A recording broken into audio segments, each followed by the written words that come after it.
सुप्रभात बच्चों। पिछली कक्षा में हमने पढ़ा था भाषा। आज हम लोग पढ़ेंगे हिंदी मधुर पाठ संख्या 1 सवेरा। सवेरा एक कविता है जिसके कवि हैं द्वारिका प्रसाद महेश्वरी। बच्चों, क्या तुम्हें पता है सवेरा का क्या अर्थ है? सवेरा का अर्थ है सुबह, भोर। जब हम लोग सुबह सोकर उठते हैं उस समय का वातावरण जो है वो बहुत ही सुहावना होता है। सूरज की लाल लाल किरणों से आसमान लाल हो जाता है, पेड़ पौधे भी लगते हैं अलसाए से उठे हुए हैं, जगे हुए हैं। सभी पक्षी भी अपनी अपनी घोंसलों को छोड़कर अनाज की तलाश में, भोजन की तलाश में निकल पड़ते हैं। उनकी चहचहाहट से हमारा मन जो है वो बहुत ही प्रसन्न हो उठता है। आज हम लोग इस सुंदरता का इस पाठ में व्याख्यान सुनेंगे। उदय हुआ सूरज पूरब में, आसमान में छाई लाली, रही न रात न रहा अंधेरा, रही न चंदा की उजियाली। कवि यहाँ पे कह रहे हैं कि सूरज का उदय पूरब से हो चुका है और आसमान में लाली छा गई है। रात भी बीत चुकी है और अंधेरा भी खत्म हो चुका है। रही न चंदा की उजियाली, और जो चांद की रोशनी होती है वो भी अब नहीं है, अब सूरज की रोशनी है। डाल डाल पर बैठे पक्षी चहचह चहचह चहक रहे हैं, खिले फूल मुस्काई कलियां, सारे उपवन महक रहे हैं। कवि कहते हैं कि पेड़ों के डाल डाल पर पक्षी बैठे हैं और चहचह चहचह चहक रहे हैं, मतलब सभी खुश हैं। खिले फूल मुस्काई कलियां, फूल खिल गए हैं और कलियां जो हैं वो मुस्कुरा रही हैं। सारे उपवन कलियों और फूलों के महक से महक उठे हैं। हवा बह रही धीमी धीमी, शीतल मंद और सुखदाई, जाग गए हैं खेत बागवन, पेड़ ले रहे हैं अंगड़ाई। कवि कहते हैं कि सुबह में हवा जो है वो धीमी धीमी, शीतल और मंद बह रही है। ये बहुत ही सुखदाई है।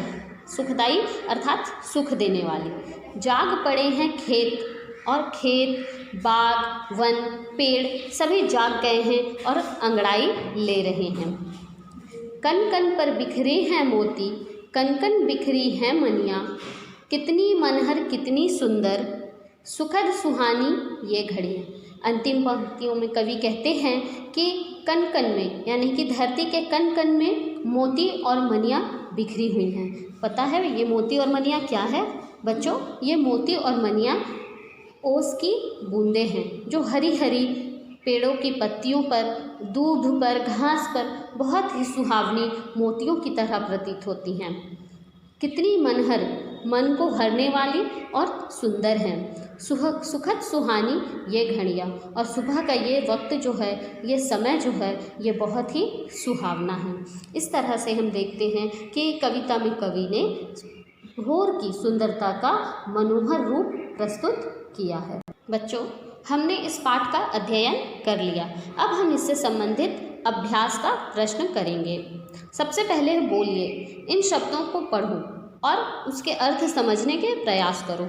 उदय, अंधेरा, पक्षी, कलियां, शीतल, अंगड़ाई, मनियाँ, सुखद और घड़ियाँ। इसके बाद है बताइए। यहाँ पे कुछ प्रश्न हैं जिनके उत्तर हमें मौखिक रूप से देने हैं। सूरज किस दिशा में उदय होता है? सूरज पूर्व दिशा की ओर से उदय होता है। आसमान में लाली क्यों छा जाती है? सूरज के निकलने से आसमान में लाली छा जाती है। कविता की सुबह तथा आपकी सुबह में क्या अंतर है? बच्चों, कविता की सुबह और हमारी सुबह में कुछ अंतर नहीं है। हम भी जब सुबह उठते हैं तो हर ओर वातावरण बहुत ही सुंदर लगता है। पेड़ पौधे खिले खिले लगते हैं, पक्षी अपनी घोंसलों को छोड़कर भोजन की तलाश में निकल पड़ते हैं, ओस की बूंदें होती हैं। इस तरह से कविता में जैसी सुबह का वर्णन है वैसी ही हमारी भी सुबह होती है। अब है मूल्यपरक प्रश्न। अब इनमें से सुबह चारों तरफ खुशियाँ बिखेर देती हैं। आप सुबह सुबह कौन से काम करेंगे जिससे दूसरों को खुशी मिले, चुनकर बताएं।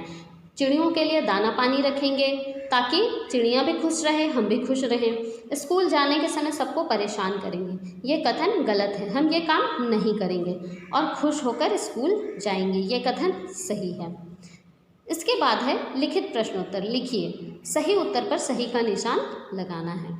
डाल डाल पर कौन बैठा है?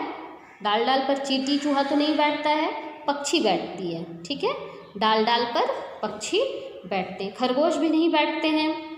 फिर है किसकी उजियाली नहीं रही? बच्चों, आसमान में सूरज के निकलने से, भोर होने से चांद की उजियाली नहीं रहती है। कुछ शब्दों में उत्तर दे। कौन मुस्कुरा रहा है? कलियां मुस्कुरा रही हैं। मोती और मनिया किसे कहा गया है? मोती और मनिया ओस की बूंदों को कहा गया है। पेड़ क्या कर रहा है? पेड़ अंगड़ाई ले रहा है।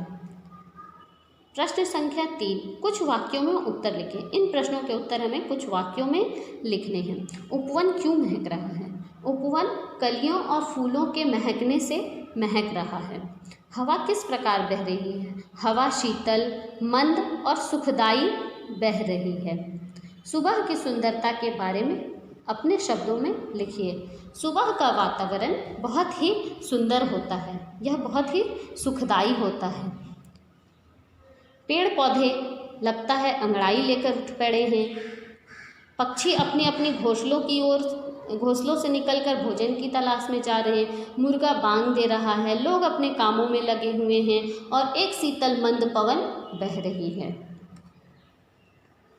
अब है व्याकरण संबोध। पाठ में हमने व्याकरण से संबंधित क्या पढ़ा है?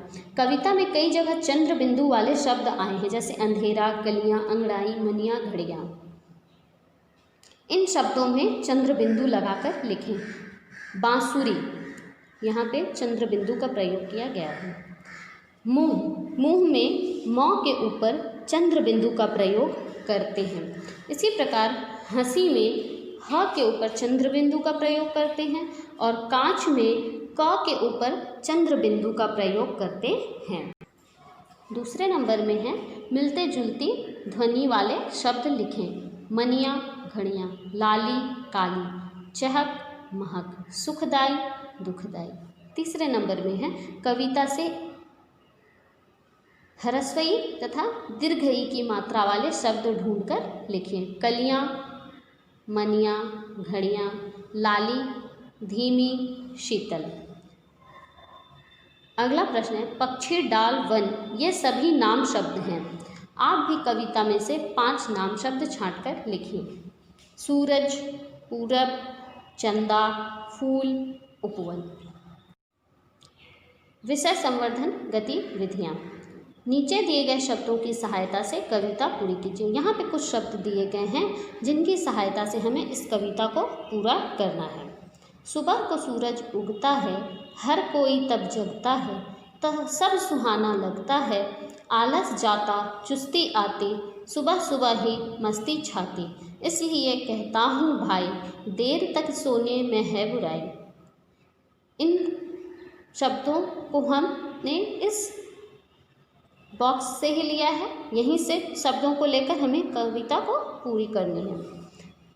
प्रश्न संख्या 2 है सुबह के समय क्या क्या दिखाई देता है? चित्र बनाकर रंग भरिए, अपने चित्र को सुंदर सा नाम भी दीजिए।